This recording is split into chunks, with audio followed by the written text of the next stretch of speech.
അപ്പം നമ്മൾ ഇന്ന് ഉണ്ടാക്കാൻ പോകുന്നത് ഈ കോഴിയുടെ പാർട്സാണ്. അതായത് കരൾ, അതിൻ്റെ തീറ്റപ്പണ്ട, അത് ആ സാധനത്തിന് ഇവിടെ മാങ്ങാണ്ടി എന്നൊക്കെ പറയാറുണ്ട്. പിന്നെ ഹാർട്ടുണ്ട്, അങ്ങനെ ശ്വാസകോശമുണ്ട്.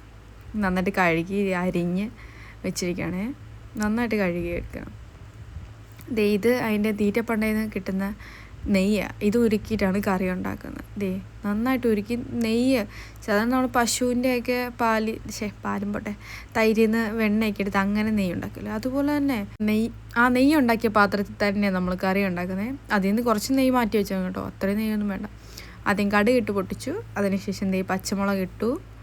പച്ചമുളക് നന്നായിട്ട് മൂത്തൊന്ന് വരുമ്പോഴത്തേന് അതിലേക്ക് നമ്മൾ ഉള്ളി, അതായത് ഒരു 4-5 ഉള്ളി എടുത്തിട്ടുണ്ട്.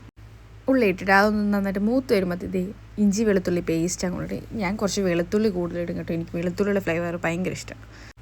അപ്പനതേ കാച്ചിലും കപ്പയൊക്കെ പൊളിക്കാൻ വേണ്ടിയിട്ട് ഇരുത്തിയേക്കുമായിരുന്നു. അപ്പോൾ ഞാനും ഇടയ്ക്കൊന്ന് സഹായിച്ചു. അപ്പോഴത്തേനും എല്ലാം കൂടെ നന്നായിട്ട് മൂത്ത് വന്നിട്ടുണ്ടേ. എന്നിട്ട് അതിലേക്ക് വേണം നമ്മൾ പൊടികളിടാൻ. ഞാനിങ്ങനെ ഒരു കുഴി ഉണ്ടാക്കി അതിനകത്താണ് പൊടി ഇടുന്നത്. മഞ്ഞൾപ്പൊടി, മുളക് പൊടി, മല്ലിപ്പൊടി, ഇത് മാത്രമേ 3 ഇട്ടിട്ടുള്ളൂ കേട്ടോ. നന്നായിട്ട് ഇളക്കി ഒരു നന്നായിട്ട് കുറുകാൻ വേണ്ടിയിട്ട് ഞാൻ അതിനകത്തോട്ട് കുറച്ച് വെള്ളം ഒഴിച്ച്, കുറച്ച് മാത്രം, ഒരു 1/2 ഗ്ലാസ് വെള്ളം മാത്രം ഒഴിച്ചിട്ട് കുറച്ചൊന്ന് മൂപ്പിച്ചെടുത്തപ്പോൾ എണ്ണയൊക്കെ തെളിഞ്ഞ് നന്നായിട്ട് വരുന്നുണ്ട് കേട്ടോ. എന്നിട്ട് വേണം ഞാൻ അതിനകത്തോട്ട് കുറച്ച് ഗരം മസാല ഇല്ലായിരുന്നു, അപ്പോൾ ചിക്കൻ മസാല കുറച്ച് മാത്രമേ ഇട്ടിട്ടുള്ളൂ. അതിൻ്റെ ഇടയ്ക്ക് ഞാൻ ഉപ്പിട്ടായിരുന്നു കേട്ടോ, അത് വീഡിയോ എടുക്കാൻ പറ്റിയില്ല. നിങ്ങളെല്ലാവരും ഇത് മറക്കാതെ ഇടണം കേട്ടോ, അല്ലെങ്കിൽ കറി വെന്തിട്ടാലും ഇട്ടാലും കുഴപ്പമില്ല. പക്ഷെ അത് ഉള്ളിലോട്ട് പിടിക്കണമെങ്കിൽ നമ്മൾ അപ്പം തന്നെ ഇടണം കേട്ടോ, ആ മസാല ചെയ്യുമ്പോൾ തന്നെ. പിന്നെ കുരുമുളകൊക്കെ വെച്ച് ഒരു കറിവേപ്പിലയൊക്കെ വെച്ചിട്ട് അടച്ച് വെക്കുന്നുണ്ട്. അടച്ച് വെച്ച് വേവിക്കാൻ വേണ്ടിയിട്ടാണ്.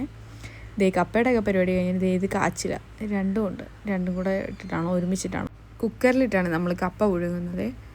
അപ്പോൾ അതിന് കറിയിൽ നിന്ന് നന്നായിട്ട് വെള്ളമൊക്കെ ഇറങ്ങി നന്നായിട്ട് വെള്ളം വന്നിട്ട് ഞാൻ ഒരു തുള്ളി വെള്ളം പോലും പിന്നെ ഞാൻ ചേർത്തിട്ടില്ല. രണ്ടും ഓരോ അടുപ്പിലാക്കിയിട്ട് വെയിറ്റ് ചെയ്ത് നിൽക്കുക. എന്നിട്ട് ഇടയ്ക്ക് ഞാനൊന്ന് തുറന്നിട്ട് 2 കറിവേപ്പിലയും കൂടെ വെച്ച് കൊടുത്തു കേട്ടോ. എന്നിട്ട് അതിൻ്റെ പുറത്തോട്ട് കുറച്ചുകൂടെ കുരുമുളക് ചേർത്ത് കൊടുത്തു. ഒരു 10 മിനിറ്റ് കഴിഞ്ഞപ്പോൾ ഞാൻ ഇറക്കി വെച്ചു. അപ്പോൾ തന്നെ കറിയൊക്കെ വെന്തു. ഞാൻ കുറച്ച് വറക്കാനൊക്കെ എടുത്ത് വെച്ചിട്ടുണ്ട്, ഞാൻ അത് വറുത്തു. കപ്പയുടെ കൂടെ കഴിക്കുകയാണെങ്കിൽ ഭയങ്കര ടേസ്റ്റാണ്. നിങ്ങളൊന്ന് ട്രൈ ചെയ്ത് നോക്കുക.